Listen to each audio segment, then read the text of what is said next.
Sure.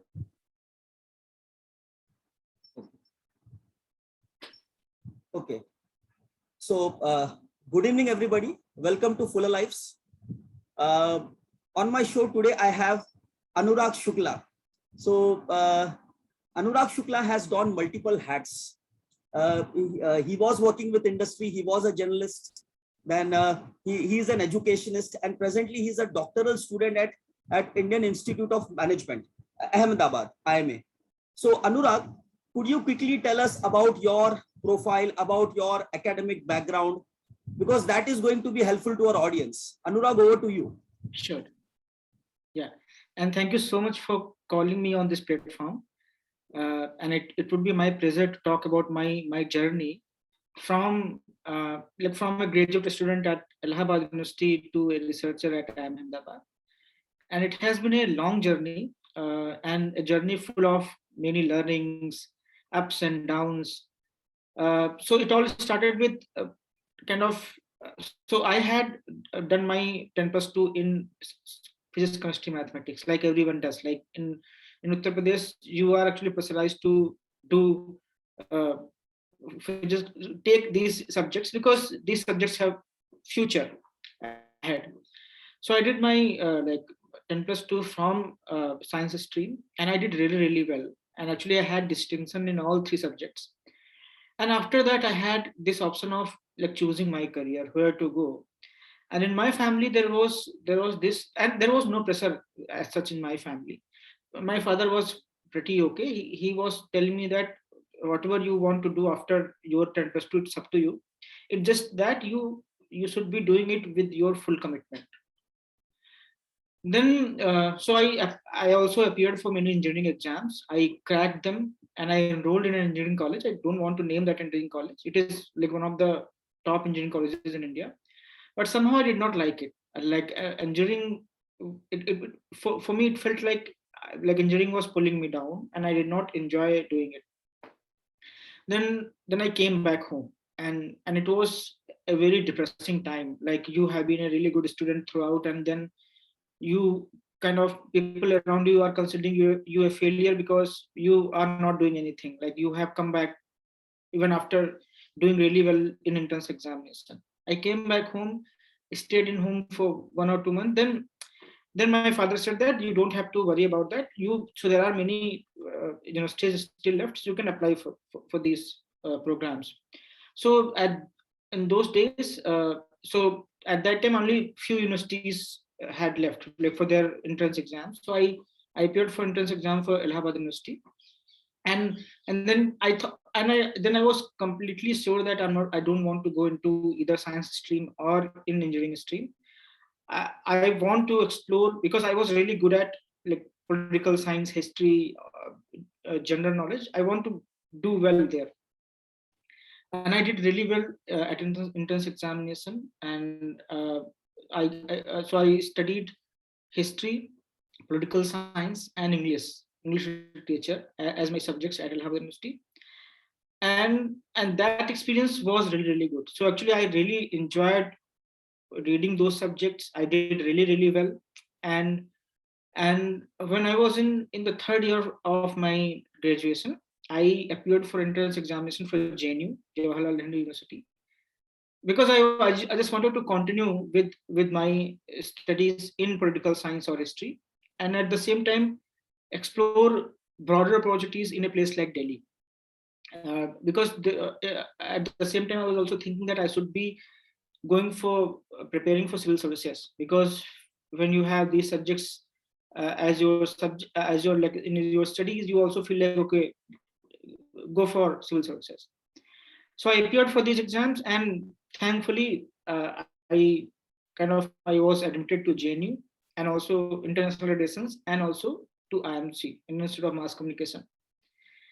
And I decided to join Indian Institute of Mass Communication because there were few seniors who suggested me that this is going to be a professional course, and instead of doing a master's, you should be doing a 1 year long uh, uh, course in journalism.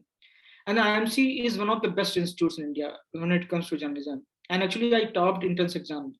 Yeah. So and it was Ministry of Information and Broadcasting. This, and that time there was only one IMC in like in Delhi, and one was in Dekanal in Odisha. Now there are several IMCs. Like there is one in Kerala, there is one in Guwahati, I think, Assam. But at those days, there used to be only two IMCs, and this IMC in Delhi, in JNU campus, within JNU campus, was much sought after. Everybody wanted to come and study there.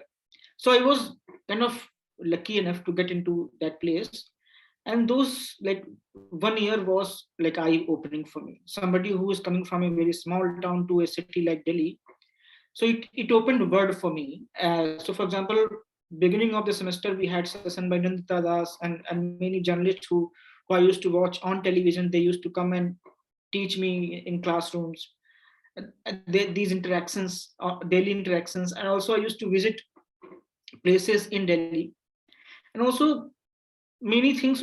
Also, it was a sort of cultural shock for me at the same time, uh, and both, like, personally and academically, very fulfilling.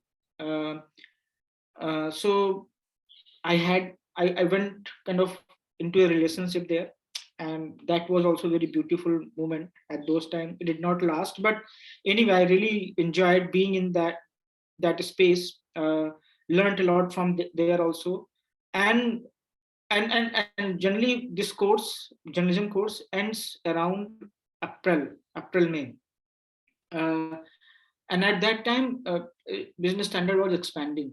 So they wanted journalists for, like, both for Delhi office and Mumbai office. So they came for the placements even before semester ended, and I was one of the few people who got placed there. So February onward, like February 2008 onward, I started working with Business Standard in their Delhi office. So my schedule was kind of so, because generally you newspaper offices, their daily schedule around starts around 3 o'clock. So attend classes in the morning till afternoon, and then go for newspaper your job, and till very night, like 11 o'clock, you come back. And so then those 3 4 months, I did not know how they went away, like completely gone. And once my course was over, I was asked to kind of go and join Business Standards office in Mumbai. And again, like, within a year, you have come back from a very small town in Uttar Pradesh to Delhi, to now a city like Mumbai, right? So very interesting experience there. So I also kind of got exposed to many life realities there, like reality check.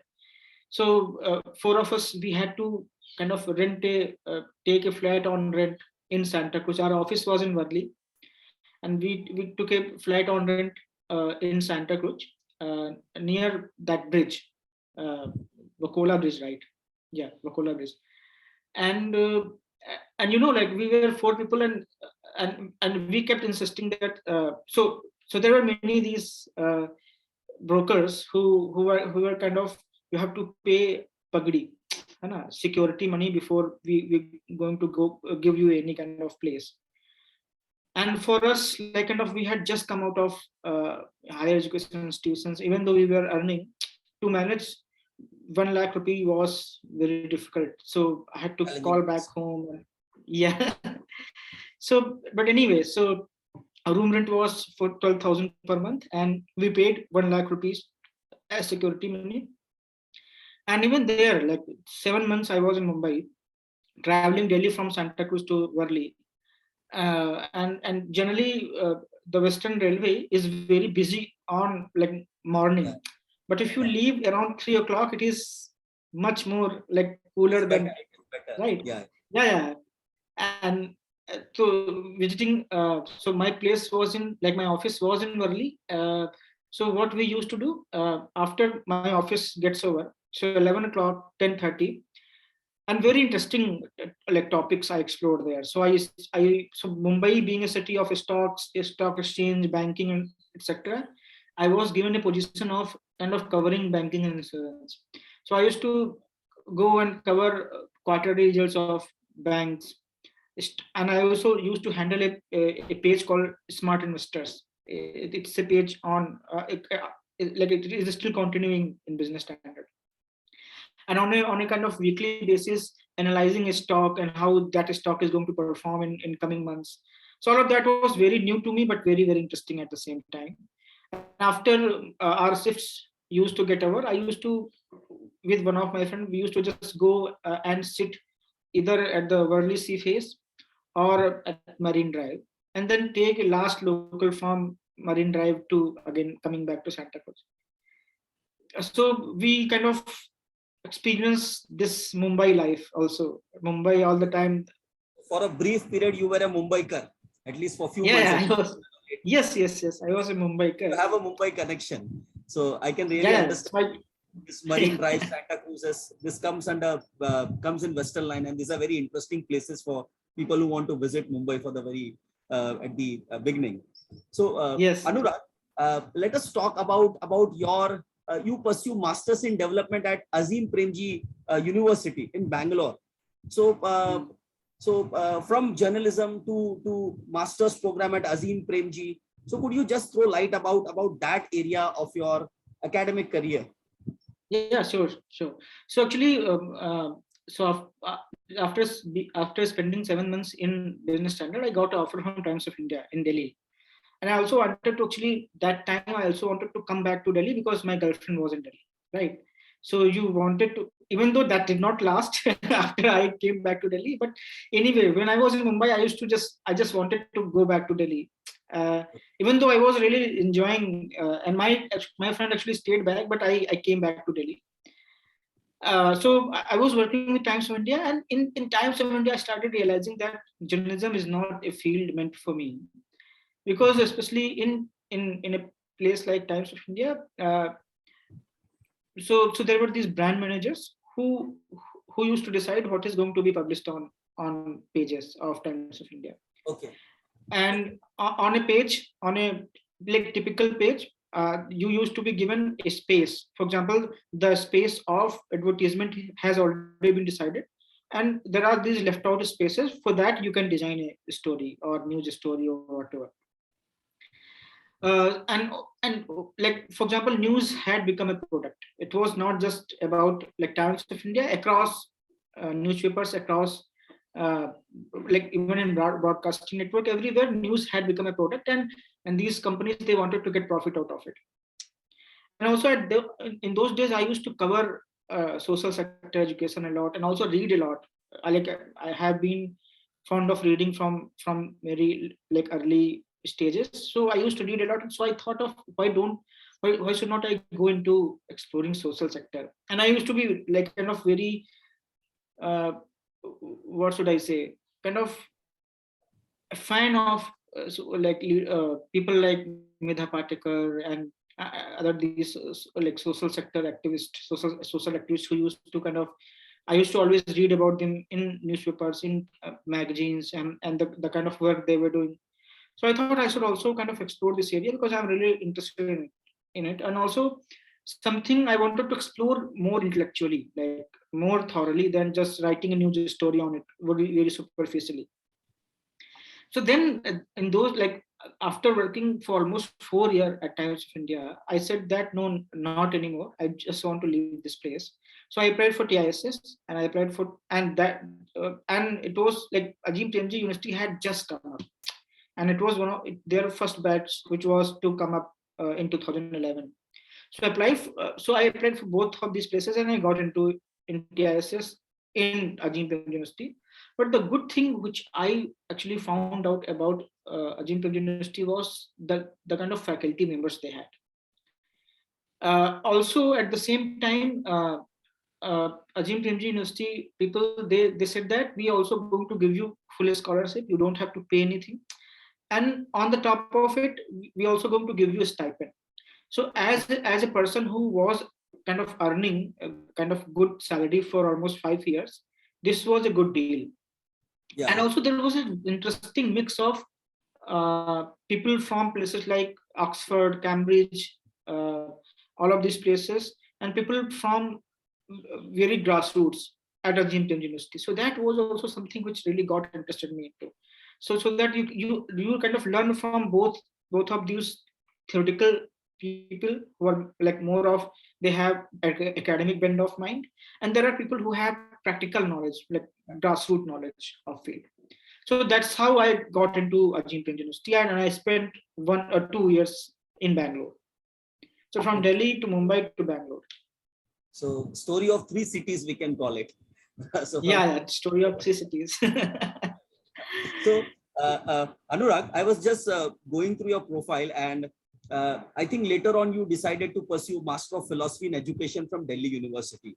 So, could you just tell us about what was your thesis area? What did you why did you like suddenly? I think the Azim Premji University was a turning phase in your life where you started pursuing things which were dear to you, and then you decided to Yes, pursue research career in academics and starting with MPhil program.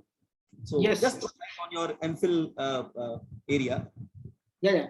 So, and you're absolutely right. So it was during my masters I realized that. So I happened to visit many tribal or Adivasi areas in India. So I visited Sundarbans and studied Santhals and Lodha. Lodha again a tribal population, one of the like Adivasis in Sundarbans.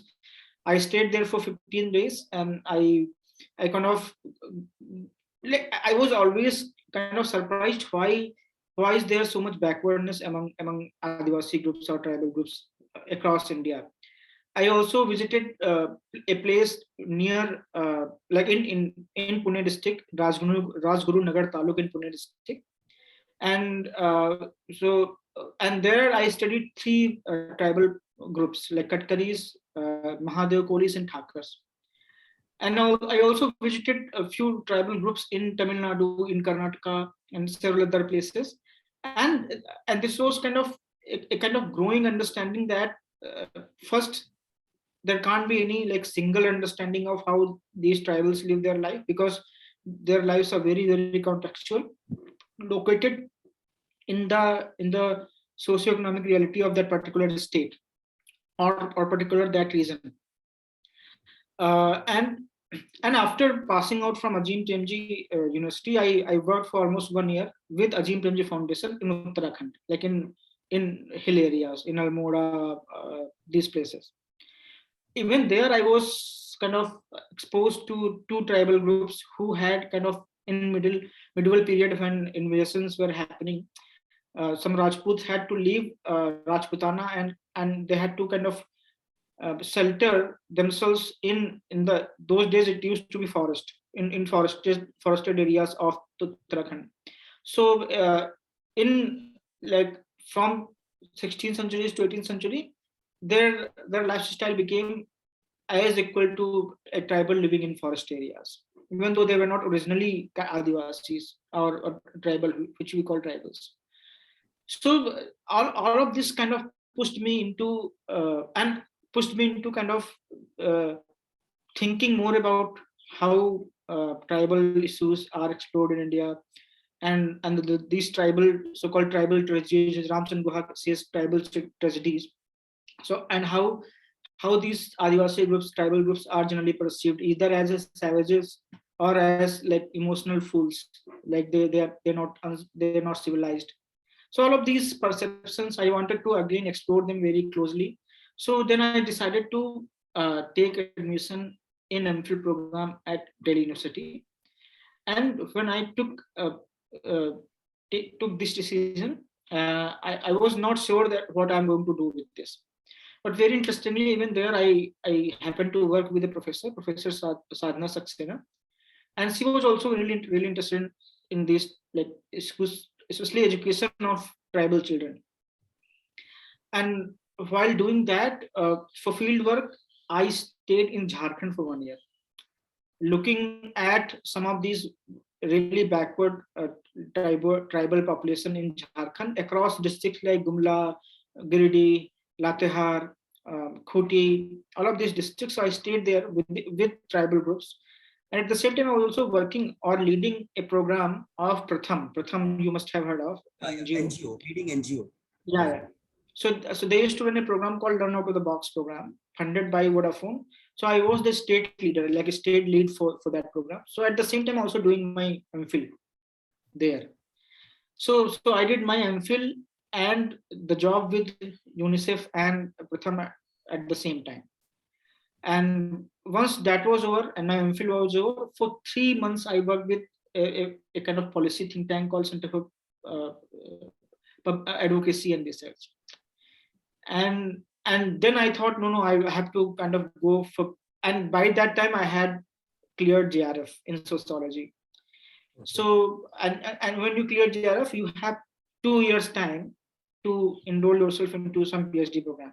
Some PhD program, yes. So then I was looking for PhD programs across India, and from one of my friend, I got to know about a PhD program at IIM Ahmedabad, and that was really interesting because I had already kind of exposed myself to the kind of administration happens at universities like DU, JNU, and also this was very uncertain. For example, even when I was at DU, I was on a scholarship, and but that scholarship used to come after 6 months.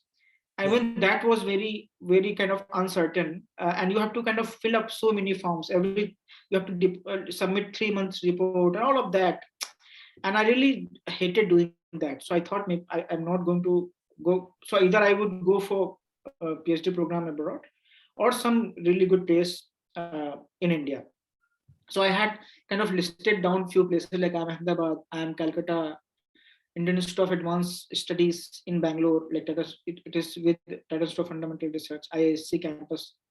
So these were the places I was actually targeting at, uh, and and very luckily, like I first my interview happened at Indian Institute of Management Calcutta.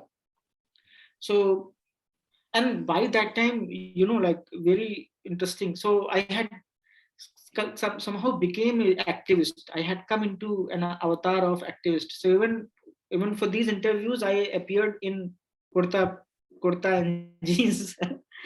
And when I was in when I went for interview at Calcutta, it was really interesting interview. First, there was a written exam, and I did really well in that written exam, and I got to know about it because after the when that written exam was over, I could hear these like seniors asking people who is Anurag.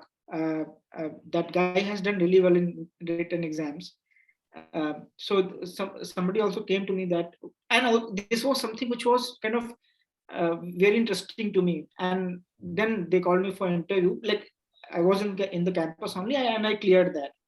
So kind of I already had offer from IIM Calcutta when I kind of visited this place. I'm Ahmedabad for my interview. So I was kind of very free, like because I did not have any pressure that, oh, I don't have anything else, any place elsewhere to go. I have to anyway. If I fail here, then what is going to happen to my life? No such pressure. So I was kind of, let's see what happens at Ahmedabad. When I came here, so there was no entrance exam here. So they had shortlisted my CV, no entrance exam. The first round of interview happened, and you must have met Professor VSC, Professor Vijay Sirichan. Yeah. Vijay Sheri, Professor Vijay Sheri. Yeah. Yes, he was one of our panelists. And Professor Rajiv Sharma was that time there. And Professor Kathan Shukla had just joined IIM Ahmedabad. So three of these guys were there. And that interview lasted for almost 45 minutes. 45 minutes. And most of these like questions came from Professor VSC, Vijay Sirichan, and he was kind of grilling me for everything. And I was like, I don't know, it doesn't look good for me. These guys are not going to take me because he asked me questions around my thesis, my MPhil thesis, my exposure to all of these places, all of that. And then they after that interview got over, I actually met Professor VSC in one of the corridors, and he said that as an interviewer, it is my job to grill you, but you should not be disappointed with that. You did actually really well in that interview. And then there was a second round of interview, which was kind of a very like formal, in very formal Right. for me. Like when I entered the interview room, there were 3 4 panelists, and the PhD chair, he just asked me, so you already have an offer from IIM Calcutta. So if you are given offer from IIM Ahmedabad, which place you are going to join? So I said that I'm going to join IIM Ahmedabad. Then said that you are selected, but please don't tell about it. है ना? Yeah. The formal results are going to come out in next 1 week, but you should kind of keep it to yourself that you have already been selected. So going back from Ahmedabad to my place in Delhi was very like joyful. I knew that I already got into Ahmedabad. So this is my journey from like Allahabad, like to kind of to Delhi, to Mumbai, to Bangalore, to Uttarakhand, to Jharkhand, to again coming back to Ahmedabad. Yeah. Trust me, Anurag ji, your So journey is very Bharat Darshan. So it your has been a Bharat Darshan. Bharat Darshan. And your journey is very, very interesting. And I think that along with NetJRF, you had a very good profile of working as a Yes. journalist and working Journalist. as an educationist. And then you constantly kept on moving to different cities. And as you said, you went to Uttarakhand. And I think when I was going through your profile, I think when you got a chance to work with Pratham, so I think you were part of like understanding the schooling systems, how education happens in a classroom. When I was you reading Yes, that yes. article that you have put in your LinkedIn, and you said that classroom is a place where you want a lot of changes to happen, because a classroom where a teacher who can enter in the class, he can act as a change agent.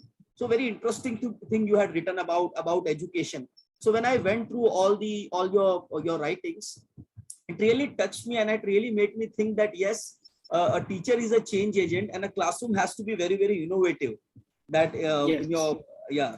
So just tell your experience about working with Pratham, which is one of the leading NGOs in India, and they are known for their Yeah. reports, and which is cited in most of the Asar reports. Yeah.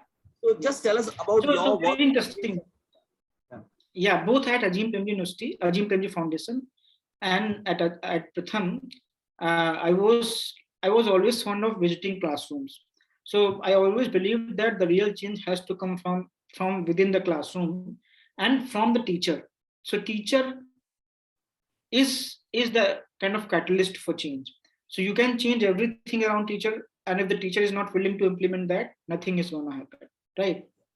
And if the teacher is willing to teach, no matter what circumstances are around him, his or her kids, right? So all of these places I interacted with teaching. So at Ajim Premji Foundation, we used to have something called teacher te- teaching voluntary communities. So TVCs, है ना? So in those TVCs we used to organize these voluntary discussions from the teachers. So one teacher used to lead those discussions around. For example, there was a group of teachers who were teaching geography in classrooms, teachers who were teaching mathematics in classroom, teachers who were teaching EVS, science, all of these subjects in classrooms. So we had created these separate groups for teachers where on a weekly basis, these teachers used to kind of gather at a place and then used to kind of discuss issues which they were facing on a daily basis in their classrooms. And personally, I also believe that the solution for those problems or issues which teachers were facing has to come from the teacher themselves. Yes, exactly. I am, yeah. So someone from outside, or me as an outsider, cannot suggest anything there, and I have no role to play there. So it is within the teacher these solutions should emerge, and I was very clear about it from the very beginning. So those in those meetings we used to discuss a lot, also visit their classrooms, how they are teaching.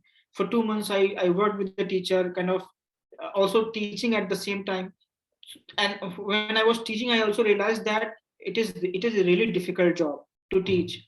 And actually more difficult job is to teach children who are in first grade or second grade or third grade. Yeah. And you move up and your it is still a difficult job, but it kind of increasingly becomes easier because you can convince children that, or you can convince students that this is for your good. And also there can be a kind of two-way interaction there. But children who are of 5, 6, or 7 years of age, dealing them was really difficult. So I also realized that teaching is a very difficult job, and these teachers are not, so for example, so there is a perception that teachers are kind of free riding. They are getting paid from government, like really good salary, but they're not doing anything. So when Yes. I actually visited schools, this perception also got destroyed, because I really saw that these teachers were really struggling. The school infrastructure was not good. These teachers were asked to do so many other non-teaching tasks, right? For example, teachers would be attached to a block office. They also have to count how many goats are in a village, how many buffaloes are in a village, census duty they have to do. So there were so many other bureaucratic tasks which were allotted to teachers. uh, these were non-academic tasks. Even the government had promised that, especially when Right to Education Act came out, that teachers are not going to do any non-academic jobs. There was no implementation of it. In all of the state government's program, you can see that how teachers were being used as frontline workers. From polio campaigns, everywhere teachers were being, now even vaccination teachers were being, yes. Yeah. So I realized that the job of teaching is very difficult. And also I read about education system across the world. uh, and I also kind of got this understanding that, for example, more top education systems in the world, like Canadian systems or Finland especially, teachers there are the one of the top like most paid jobs in Finland. Yeah, at upper categories, even paid more than administrative officers there. Yeah. So and the cream, the cream of students from different disciplines, they go into teaching instead of going into different places. Also they can also, they also understand that it is the teachers who save the future of a country. And how teachers are very critical to the nation building task, right? In all of our policy documents, from Kothari Commission to 68 Policy Commission to 1986 National Education Policy to YESPAL Committee, National Curriculum Framework, Right to Education Act, we have been talking about this, but we have not done anything about it. So, and in that direction, our National Education Policy, which came out in 2020, also talks about it. And now we have to see how they are going to implement it. Anurag ji, I just want to ask, when you got a seat at IIMA, so initially as a researcher, what challenges you faced? So could you just throw light about that?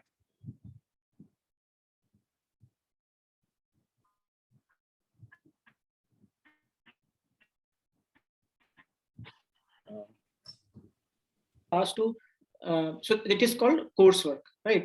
And especially the first term. The first term is really difficult because your classes, they generally happen with these PGP students.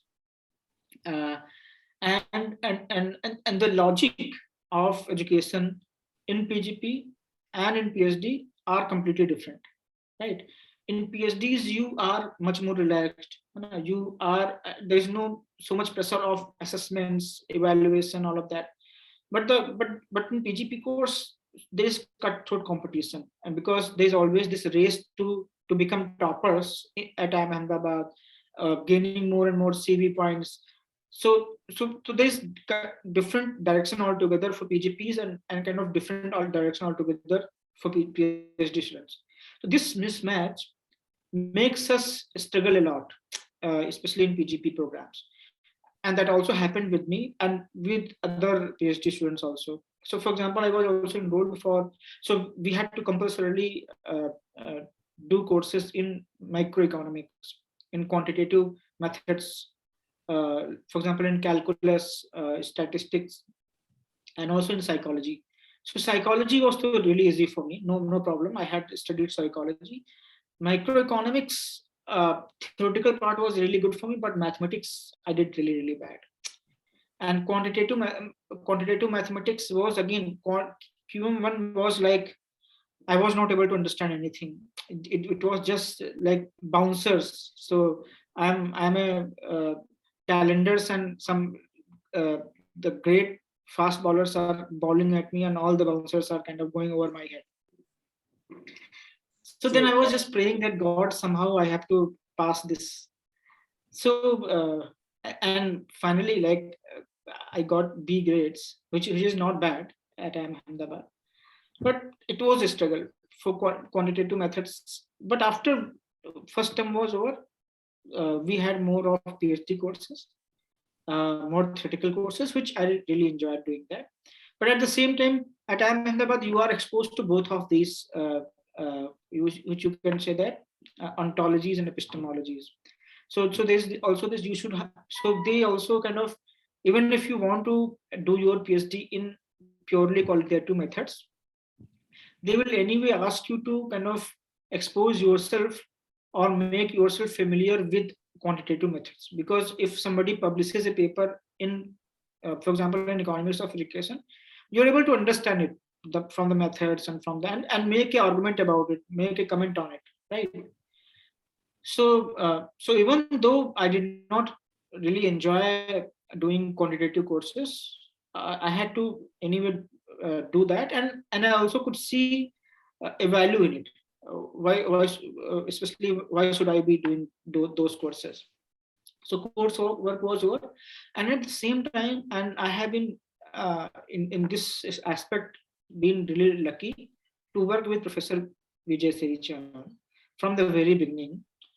So he was so the moment we joined IIM Ahmedabad, he conducted a meeting with all of new students who had just joined, three of us, and he attached ourselves to our senior students who were working on projects on papers, research papers, and gave us different topics to work upon. And there used to be these monthly review meetings.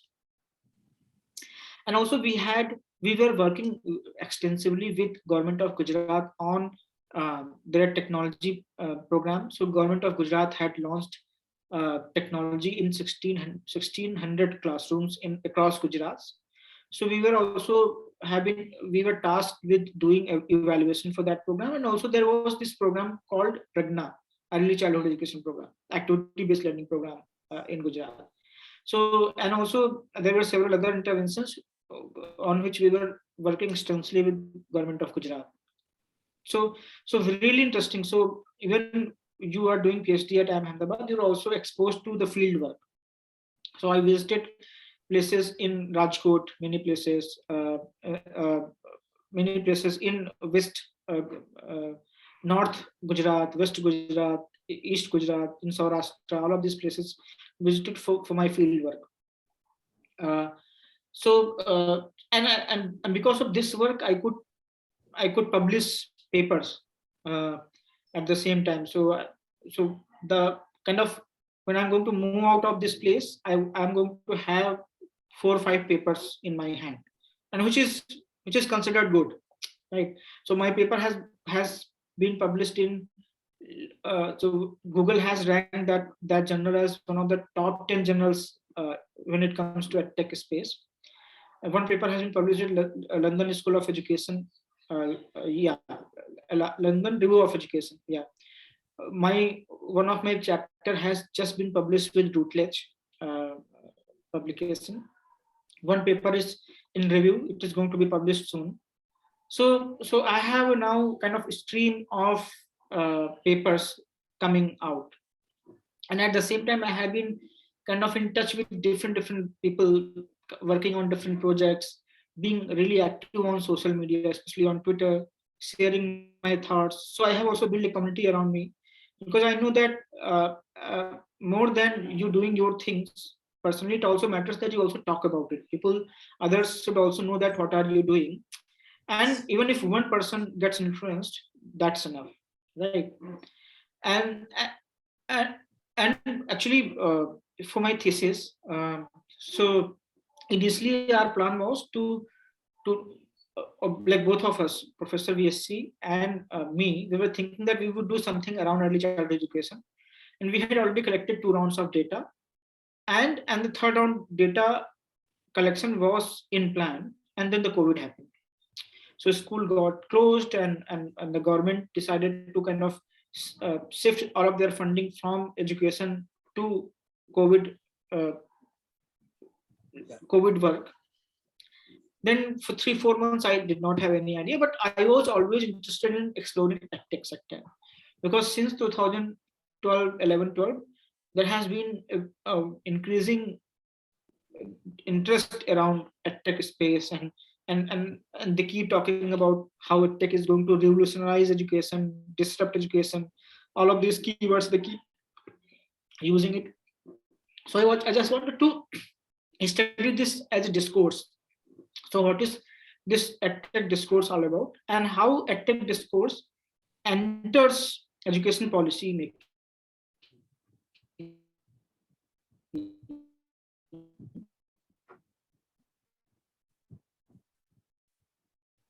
And the third question I was exploring, which I am exploring in my thesis, first looking at that edtech discourse, and how the transnational network of different organizations, parties, they influence this discourse, and through various direct and indirect route, it enters educational policy making, working with central government, working with the state government.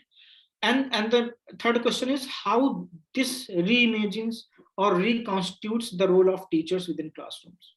So just to give an example, for example, teachers used to teach, when as a teacher you teach in a brick and mortar classroom, you have these opportunities of having solidarity with other teachers. For example, I can always approach Arunji and talk to him about anything I want.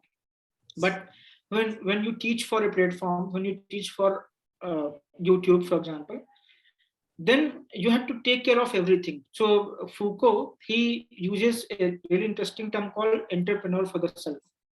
So now teachers have become entrepreneurs. So if you running your channel, you have to invest in your channel. You have to take care of your own capacity building. You have to take care of. You have to buy all those devices from your own investment, right? There's no insurance. There's no social security for you, and the kind of return you're going to get is going to be on the basis of how many likes you're going to get on your videos, how many views you have got on your videos, right? So now you are competing with thousands of other teachers who are teaching online. So you have become an entrepreneur, you have become a salesperson at the same time also. So how this tech is also reconstituting the role of teachers. So these are the 3 questions which I am exploring in my thesis. Great, great. It's so interesting. Like, it's a food for thought for me when you say that a teacher is stepping into a new role of entrepreneurship. So teacher come entrepreneurship. Yes. So in fact, I was fortunate to learn from Vijay Sherichandra in 2015, and he was the star of our FDP program. And everybody, yes. Each one of us, we 43 people were there in the FDP 2015 batch, and we really enjoyed his session, and the kind of insights that he used to give, it was really marvelous. So it's so glad to know that you are working under Dr. Vijay Sherichandra, and is one of the favorite professors in IIM A. Anurag. Yeah, so I'm going to be his last student. So after me, he has not taken anyone. Yeah. Okay, so you are the luckiest person to work under Dr. Sherry. Recently, like. Yeah. October, when I visited, I met Vijay Sherichandra and I introduced myself. Immediately he recognized me. Oh, you are Arun, 2015. Immediately, like, he could recognize me. So that was the most interesting. Yes, he has photographic memory. He remembers everything. Yeah, even when I have to write an email to him, I have to be very, very careful, because he remembers all the background discussions. And he reads between the lines, like he is going to really going to be after that. And he's a hard taskmaster. He pushes you a lot, but if you work with him honestly, he's going to work harder than you. That is for sure. Yeah, and he comes with amazing person to have as a mentor. Like, amazing mentor, amazing personally human being. Yeah. Like, great human being. Great human being. Yeah. No doubt about it. In fact, even today in our groups and whenever we meet, we definitely talk about Vijay Sherichandra. So Yes, this is yes. awesome. And the kind of clarity you have, the kind of clarity he has about things. So even I had studied sociology a lot. When I came here at IIM Ahmedabad, in other classes, I was able to kind of, for example, coming from DU GNU, we used to have this habit of dropping the names of Foucault, Bourdieu, Derrida, all of these people like anything. Like in every sentence, there would be mentions of these people, and professors they generally get really impressed by it, and many at Ahmedabad also they were really impressed by me.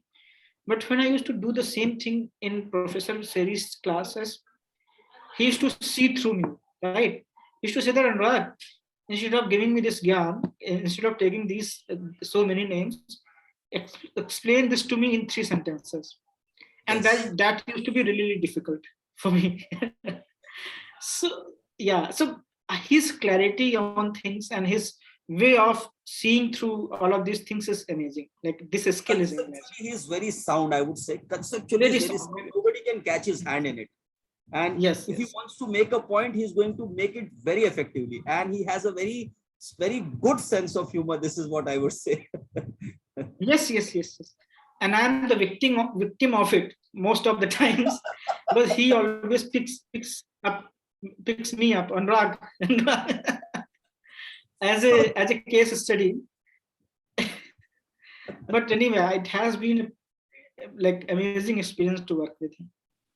It's so great that you are learning under Vijay Sherichan, such a uh, uh, great stalwart of IIM Ahmedabad. Now, coming to my next question, Anurag ji, like many people think that if they opt for the doctoral program at IIMA, so they land up into teaching job or they become a faculty in IIMs in India or maybe IITs or maybe for that matter NITs. So other than academics career, what career prospect a doctoral student has, one who pursues his PhD from IIMA? Yeah, so so the history of PhD programs at IIMs. So the program was created to prepare faculties for IIMs, right? Okay. So the design was such that these faculties who study in these places at IIMs, they after their graduation they're going to teach at different IIMs which were kind of being opened up at different places. But now you can also see that many private universities are coming up. So many of my seniors are teaching at Asoka, Mahindra University, Priya University, OP Jindal University. All of these private universities have come up. They are also teaching there. Many of my seniors have gone to do their postdoctoral programs abroad and coming back. Many of them also teaching at IITs. Now IITs also have managing programs, humanities program. They also go and teach there. Even Yeah. NIT is having School of Management, central universities are Yes, having. yes. Yeah. And triple ITs. So all of these places now have management programs, and not just management, also in humanities. Like you can also teach public policy programs. So many of my seniors are working with think tanks. Uh, Also these, for example, BCG, which is a consulting firm Boston Consulting Group, yes. group. Yes. So it's not that key if you have done PhD from IIM Ahmedabad, then you are only going to get into teaching. So this year also many have opted out of teaching jobs and they are more interested in having jobs in corporates. So for example, student like kind of PhD students who are uh, in areas like PNQM, production and quantitative methods, or in marketing, or in OB areas, HR areas, there are also the similar departments in corporates, so they can easily go and join any corporate in India. So do they get Uh, placement uh, opportunities at IIMA? Like the placement cell, which is yeah, there? so we Yeah. have PhD placement cell. So they regularly kind of conduct these surveys. Who all are interested in teaching track. So there are these tracks, and who all are interested in corporate track. So you can choose a track and go and join that. Okay. So Anurag ji, coming to my penultimate question, which is the second last question. I'll not take much of your time. You have been so generous to me and for sharing your perspectives, and I find you to be too honest in your conversation. So, Anurag ji, my second last question is that, like, uh, if you talk about teaching as a career post completion of doctorate, so what challenges do you think that all these new budding scholars are facing when they join private universities like OP Jindal, or for that matter, some other private business schools? So what challenges do you think that they are facing when they join there? Because two people have been trained to join IIM A, or for that matter, some IITs and all. So just your perspectives on that. So I think, see, I may be wrong here, but I feel that as a scholar, you should not limit, you should never limit yourself to just your own area of research or field. So for example, there is something called public intellectual or something called organic intellectuals. So, for example, I'm also interested in at the same time exploring issues like decolonization, decolonity in education. Interested in exploring how folk arts survive in India, how Indian classical music, Carnatic music survives in India, and who are the people who are still kind of practicing that. Uh, really interested in education. I'm also really interested in the issues of technology and languages. For example, Awadhi, Braj Bhasa, all of these languages. Now there are lesser number of speakers, and also people feel that if they speak in Awadhi, they would be considered backward, or they would. It is not considered cool, right? Yeah, But at this the is same time, I unfortunate. feel that yes, yes. But I'm completely against it. I feel that we have to somehow get away from this perception that if you are only able to speak in English, you only then you are a good human being or Because exceptional. yeah, colonial And mindset is yes, yes. So this whole, and that's why we need to decolonize our mind, decolonize our education, decolonize everything. And this has ruined, this has destroyed our self-esteem, self-respect. I have seen that many excellent students coming from village, coming from a small town, they're not able to do anything because they're not able to speak in English. That yeah, confidence is very, very shaky because they do not have an kind of a skill of speaking in a language, which is not difficult. And that's why I feel that these issues have to be handled very carefully and very seriously, linguistic issues. And also feel that, because I have seen that if somebody comes and joins in marketing area, they come completely surround themselves with the marketing literature. We have to be kind of make use of other disciplines. So the future is going to be interdisciplinary a lot. For example, if I'm going to explore any issues in education, it has not to be from just one perspective. It has to be multidisciplinary. And at the same time, we have to somehow act against this dominance of Western thought.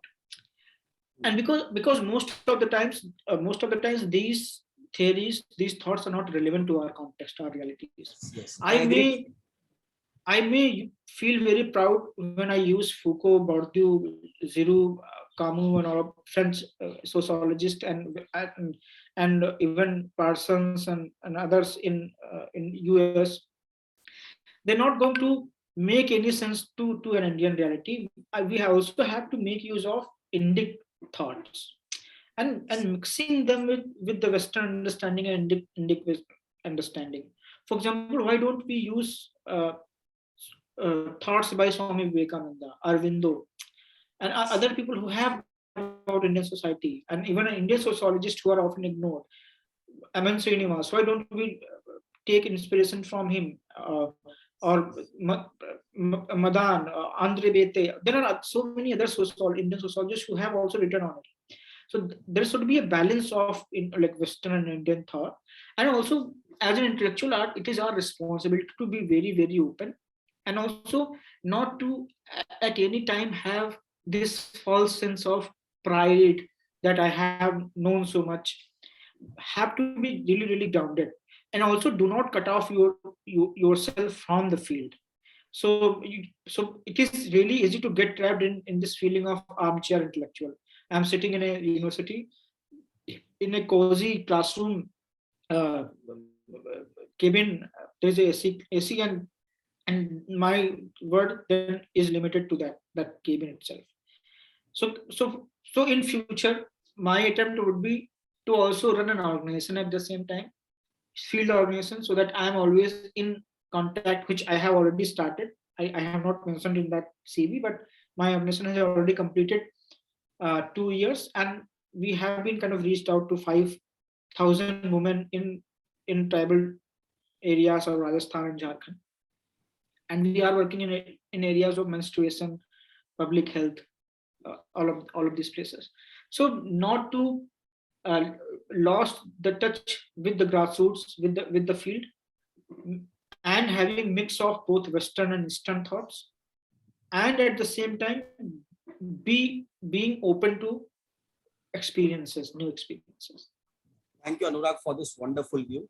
And in fact, I fully relate to you. And many people who are running behind or they think that speaking English is a sign of intellectual, maybe we are slightly misplaced on this.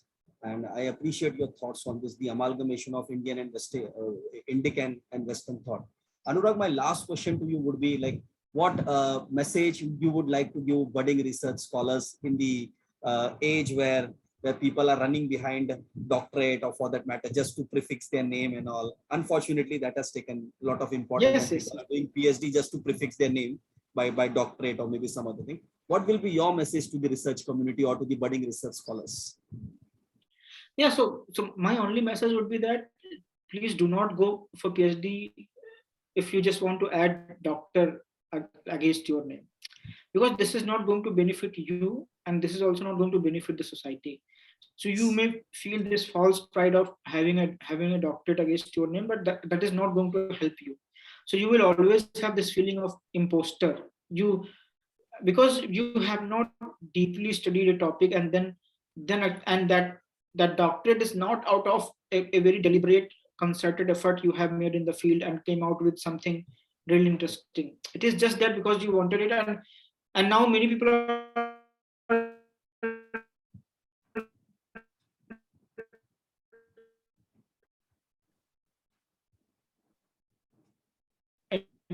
entering PhDs because just they want to get more. People don't realize that before entering a PhD program, but this journey is a very, very long if you really want to do a PhD. And it takes a lot from you. If you have families, you have to be very careful, because I have seen that people kind of enrolling themselves here and then either being kicked out or leaving the program themselves, because uh, by the mid of this program they realize that they cannot take the both responsibility of doing PhD at the same time managing their families. So only when you are really interested in a topic and you feel that you can actually manage it, because I am unmarried.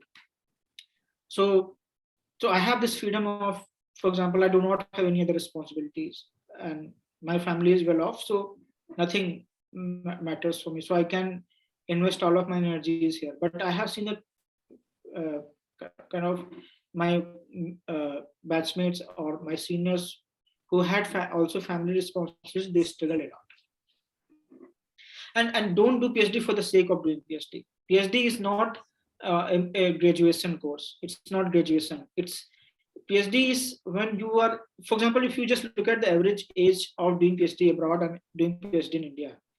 In abroad, people who are around 45, 50, or even 55, they enroll themselves in PhD programs because they have by now have explored every inch of the field they want to work upon. You know? So they have accumulated a vast amount of knowledge, and then they try to look at it much more closely, much more deeply. That and they do not care about whether they have got funding, or because they have already earned so much so that they enter a program.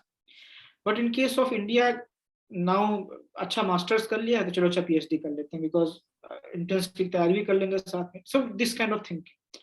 So I think after, and that's why we need educational reforms. So PhDs should never become like any other course. because that is going to affect the quality a lot. And we already see that, right?